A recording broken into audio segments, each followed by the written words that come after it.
D'ailleurs, qui n'était pas le seul. Pourquoi avoir une fixation seulement sur André? Carlos Baliba en a fait pareil, Vincent Aboubaka. Pourquoi la fixation sur André Onana? C'est là où vous comprenez justement l'animosité qu'il y a derrière ce garçon. Mais maintenant, c'est bien dommage que ce soit nous qui le faisons. Parce que j'ai envie de rappeler ici que le 15 novembre... Mes amis, écoutez ces messieurs et nous allons décrypter en 2 minutes seulement, le plus rapidement possible. Écoutez bien et mettez vos popcorn à côté. Dites-moi en commentaire si ces messieurs veulent le bien du 24 national. André, il a choisi de prendre son propre véhicule pour le conduire à l'hôtel où sont logés les Lions Indomptables. D'ailleurs, qui n'était pas le seul. Pourquoi avoir une fixation seulement sur André? Carlos Baliba en a fait pareil, Vincent Aboubaka. Pourquoi la fixation sur André Onana? C'est là où vous comprenez justement l'animosité qu'il y a derrière ce garçon. Mais maintenant, c'est bien dommage que ce soit nous qui le faisons. Parce que j'ai envie de rappeler ici que le 15 novembre 2011, le capitaine de la sélection nationale des Lions Indomptables a arrêté tout un match qu'il ne s'est finalement pas disputé en Algérie parce qu'il voulait connaître des contours financiers lié à cette rencontre. Et le match a été annulé. Il n'a pas eu lieu. Le 15 novembre 2011. Allez savoir qui était capitaine des Lions à cette époque. Vous comprenez un peu? On a refusé de prendre le drapeau, le vert ou jaune des mains du premier ministre dans ce pays. Les gens ont applaudi. Est-ce que ce sont des bonnes manœuvres? Ce ne sont justement pas des bonnes manœuvres. Mais vous savez comment ça s'est passé à cette période? On a couvert. Pourquoi? Parce que c'est le Cameroun. Parce que c'est le Cameroun. On ne va pas jeter un des nôtres, un enfant, à la vindicte populaire pour des détails. Je m'explique. La fédération de chaque pays a des règles. Je dis bien, la fédération de chaque pays a ses règles. Alors, quand la fédération décide de vous inviter, parce que vous avez été sélectionné par le sélectionneur de votre pays, avec le sélectionneur, quand la fédération, les amis, quand la fédération décide de vous inviter à l'équipe nationale, c'est que vous méritez votre place. Ça, c'est d'abord le premier point. Le deuxième point, la fédération s'engage à verser la somme équitable pour votre billet d'avion. S'il faut, la lettre d'invitation. Vous avez très bien écouté, les amis. Écoutez très bien, je vais vous dire une seule chose. Ça, ce sont ceux-là même qui ne veulent pas le bien du 24 national. En tout cas, d'André Onana.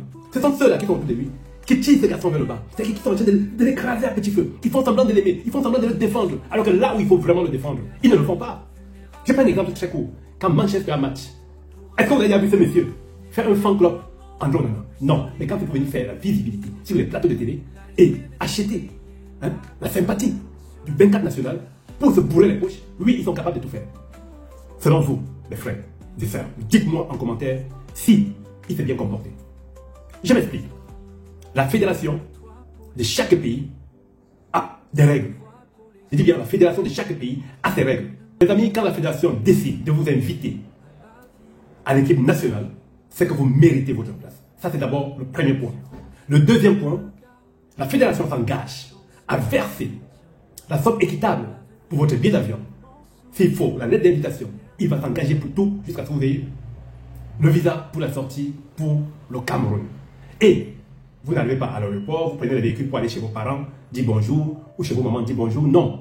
Vous êtes accueillis à l'aéroport, transporté par un bus ou des véhicules mis à la disposition des joueurs. Mais quand vous arrivez et vous prenez votre propre véhicule pour vous rendre chez vous, ça veut dire que vous avez enfreint à une règle. Parce que dans ça, il y a des assurances, il y a les risques. Pendant que ces joueurs partent de l'Europe pour venir jouer en Afrique, ou peut-être pour venir au regroupement avec l'équipe nationale, c'est déjà l'assurance qui compte. Cela veut dire que si tu sors dans le cadre de tout ce que la fédération a planifié, c'est qu'il y a un problème. Et comment un monsieur comme ça peut s'asseoir sur un plateau et encourager cela? Alors que le 24 national est un exemple pour la jeunesse camerounaise et la jeunesse africaine. On ne devait même pas tolérer cela. Mais je pense que si la fédération est restée calme jusqu'à maintenant, c'est parce qu'on a 2 matchs très importants pour la qualification de la Coupe du Monde. Il est important pour nous de rester tranquilles, faire table rase, jouer et à la fin, on peut juger ce problème. Il a dit en 2011, il y a eu des problèmes. Oui, ça se comprend. Mais les problèmes ne sont pas similaires. C'est 2 mondes différents. En 2011, c'est autre chose. En 2011, vous imaginez que l'équipe nationale voyageait dans des cargos, des vols pour transporter les militaires. L'équipe nationale voyageait. C'est encore sur les réseaux. Quelqu'un arrive 25 ans après sa carrière, il dit « je vais tout refaire ». Il y a des messieurs comme ça qui sont sur les plateaux parce qu'ils veulent vivre.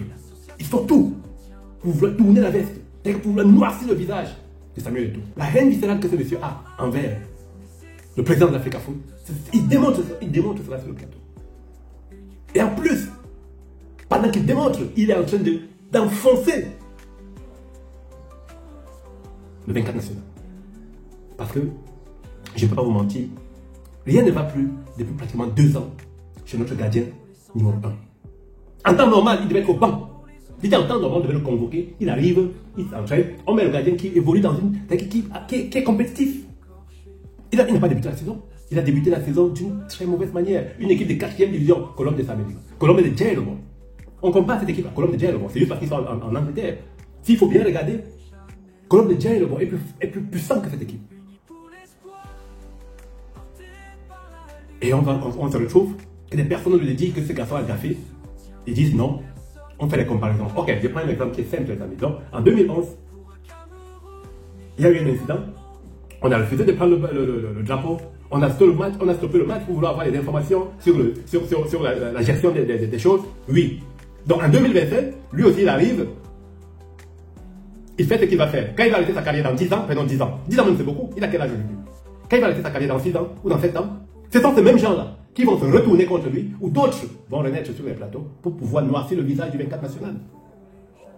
Je vous assure que la popularité de Samuel Eto'o est tellement grande que si c'est le 24 national qui avait ce type de problème qu'il a, c'est terminé. C'est qu'il est foutu. Regardez seulement le petit problème qu'il a, et il se sent en insécurité chez lui. Chez lui à la maison, il se sent en insécurité. Mais il s'entraîne.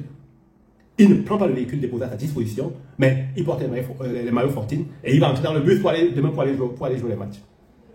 Et le bus affecté par qui? Par l'Africa Foot. J'attends de voir s'il va rentrer. Bon, en tout cas, les amis, on va s'arrêter là. C'était votre invité, le confesseur de Fidéry.